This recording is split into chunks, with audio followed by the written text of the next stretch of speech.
In user management, it is possible to create a work team by activating it and entering a name. Collaborators can be added by clicking on Add User. There are two entry modes.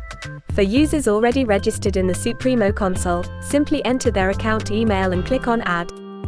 For users not yet registered, the administrator can create their account by entering email and password. In this case, the user receives an email to confirm the credentials creation.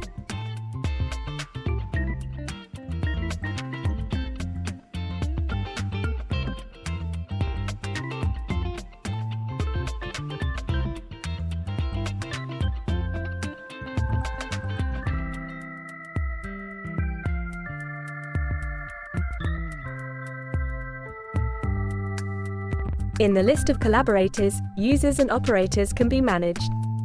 Users are the accounts with which to share contacts and RMM features.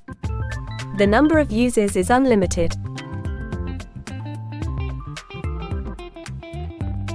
Users with whom support services are shared become operators and can handle support requests.